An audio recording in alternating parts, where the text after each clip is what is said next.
હવે છોલા હોય કે ચોળા, સફેદ ચણા હોય કે કાળા ચણા, બધું મજેદાર બનશે.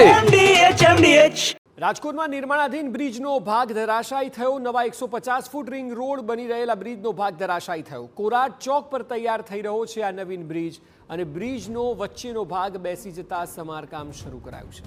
નિર્માણ સમયે જ સ્લેબ પડતા કામગીરી સામે સવાલ ઉઠ્યા છે અને સદનસીબે દુર્ઘટનામાં જાનહાનિ ટળી છે, પરંતુ નિર્માણાધીન બ્રિજનો ભાગ ધરાશાયી થયો ત્યારે થોડા સમય માટે અફરાતફરી સર્જાઈ હતી. 150 ફૂટ રિંગ રોડ બની રહેલા બ્રિજનો ભાગ ધરાશાયી થયો છે. કોરાટ ચોક પર આ બ્રિજ બની રહ્યો છે. બ્રિજનો વચ્ચેનો ભાગ બેસી ગયો અને સમારકામ શરૂ કરાયું.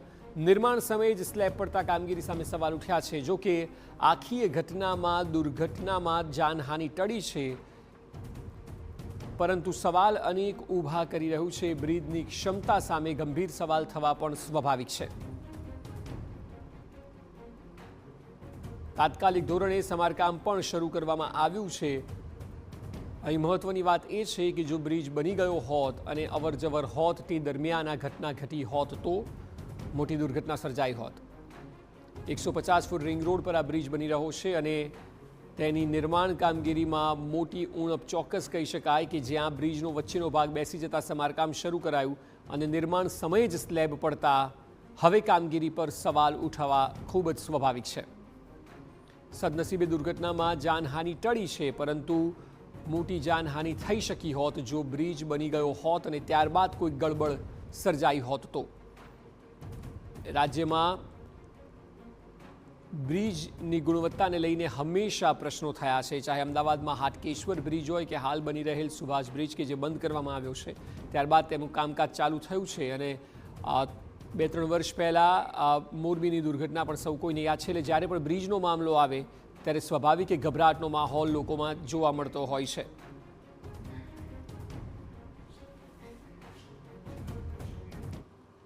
તો આ જ વિષય પર વધુ માહિતી આપી રહ્યા છે રાજકોટથી TV9 સંવાદદાતા મોહિત ભટ્ટ. મોહિત, નિર્માણ સમયે જ સ્લેબ તૂટવો આ ખૂબ જ મોટી ગંભીર બેદરકારી કહી શકાય. એક વાત ચોક્કસ છે કે જાનહાનિ નથી થઈ, પરંતુ આ મોટી બેદરકારી તો ચોક્કસ છે.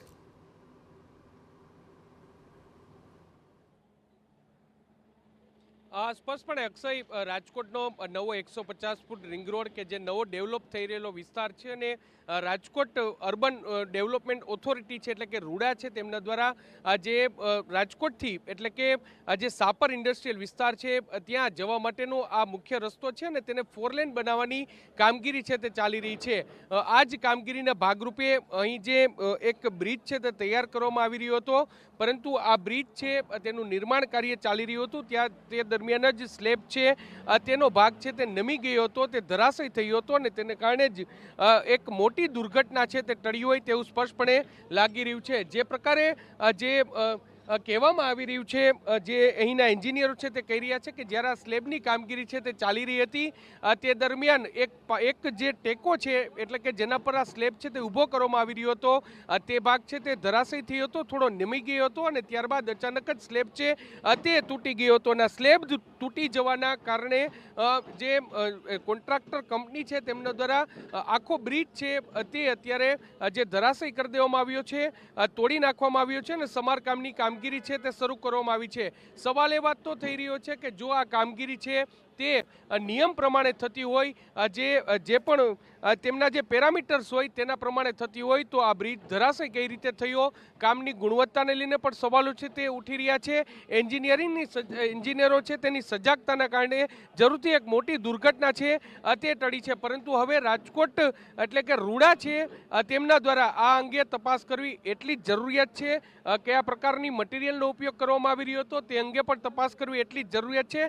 સદનસીબે આ બ્રિજ છે કોઈ પણ પ્રકારની દુર્ઘટના થાય તે પહેલા જ જે સદનસીબે પડ્યો હતો, એટલે કોઈ દુર્ઘટના મોટી દુર્ઘટના છે તે ટળી નથી અને એક સ્લેબ તૈયાર થયો તે દરમિયાન જ આ તૂટી જવાના કારણે એક મોટી દુર્ઘટના છે તે ટળી છે. પરંતુ હવે ઓથોરિટી છે તે કયા પ્રકારની કાર્યવાહી કરે છે તે જોવાનું સૌથી મહત્વનું છે. દેખીતી રીતે જે બ્રિજમાં જે ગુણવત્તા છે તેના પર જરૂરથી સવાલો છે તે ઊભા થઈ રહ્યા છે.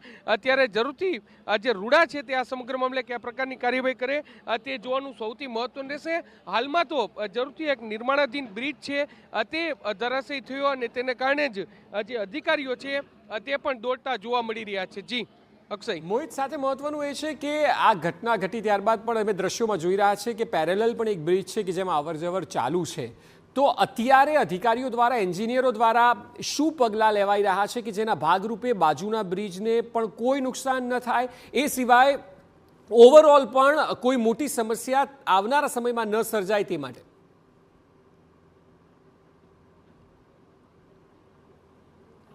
અક્ષય, હું આપને સૌપ્રથમ એ દ્રશ્યો બતાવવા માંગીશ કે જો આ તમે આ જે રોડ જોઈ રહ્યા છો તે રાજકોટનો જે સેકન્ડ રિંગ રોડ કહેવામાં આવે છે, એટલે કે બીજો 150 ફૂટનો રિંગ રોડ આ કહેવામાં આવે છે.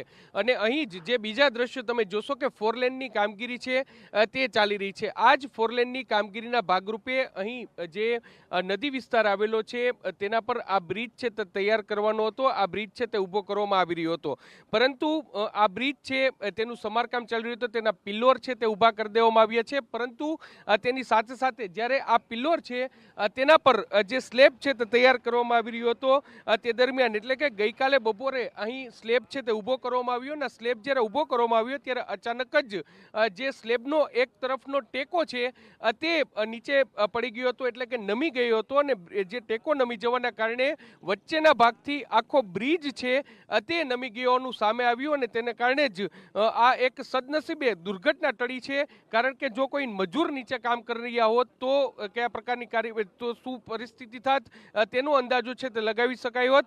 બ્રિજ છે તે વચ્ચેના ભાગથી નીચે પડી જવાના કારણે તાત્કાલિક જ જે જેસીબી મશીન છે તેની મદદથી આખો પિલોર છે, એટલે કે પિલોરની વચ્ચેનો જે અહીં જે સ્લેબ ઊભો કરવામાં આવ્યો તો સ્લેબ દૂર કરવાની કામગીરી છે તે કરવામાં આવી રહી છે. સવાલ એ વાતનો થઈ રહ્યો છે કે સ્લેબ નમે કઈ રીતે? જો કોઈ ટેકો છે તે નમી ગયો, પરંતુ એક ટેકો હોતો નથી, પરંતુ અનેક ટેકા છે તે લગાવવામાં આવતો હોય છે ને તેને કારણે આ બ્રિજ છે તે તૈયાર કરવામાં આવતો હોય છે.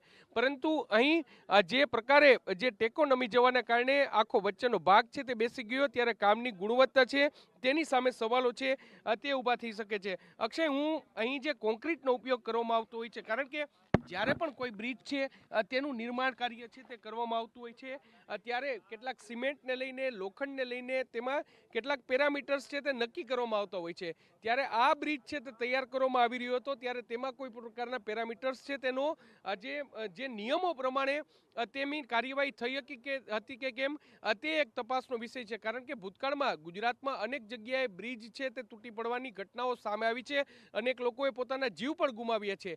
ત્યારે આ બ્રિજ છે તે તૈયાર થાય તે પહેલાં જ પડી જાય તો ત્યારે તૈયાર થયો હતો અને ત્યારબાદ પડ્યું હોત તો તેનો જવાબદાર કોણ, તે એક મોટો સવાલ છે. હવે જ્યારે તેમાં જે કોન્ક્રીટ સિમેન્ટનો જે વપરાશ થયો છે, તે ઉપયોગ થયો છે, તેની ગુણવત્તા કયા પ્રકારની હતી તે જોવાની જવાબદારી રાજકોટ જે રૂડા છે, અર્બન ડેવલપમેન્ટ ઓથોરિટી છે, તેમની આ જવાબદારી છે. તેમને આ જોવું જોઈએ. જરૂરથી સ્થળ ઇન્સ્પેક્શન છે તે પણ કરવું જોઈએ, કારણ કે ગુણવત્તાને લઈને જરૂરથી સવાલો છે તે અહીં ઊભા થઈ રહ્યા છે. અને હવે આગામી દિવસોમાં કયા પ્રકારની જે કાર્યવાહી થશે તે જોવાનું સૌથી મહત્વનું રહેશે. હાલમાં જે ઓથોરિટી છે તેમના દ્વારા આ કાર્યવાહી છે તે થવી જરૂરી છે, પરંતુ કોન્ટ્રાક્ટર કંપની છે તેમના દ્વારા હાલમાં આ બ્રિજ છે તેને તોડી પાડવામાં આવ્યો છે અને હવે નવેસરથી કામગીરી છે તે કરવામાં આવશે. જી અક્ષય. જી બિલકુલ મોહિત, આભાર સમગ્ર માહિતી બદલ. તો જે પ્રકારે મોહિત જણાવી રહ્યા છે તે મુજબ હવે MDH કિચન કિંગ મસાલા રસોડામાં હોય તો આપણે કંઈ પણ બનાવી શકીએ છીએ. રીંગણાનો ઓળો, બટેટા ફુલાવર, ભીંડી મસાલા અને બીજું ઘણું બધું. MDH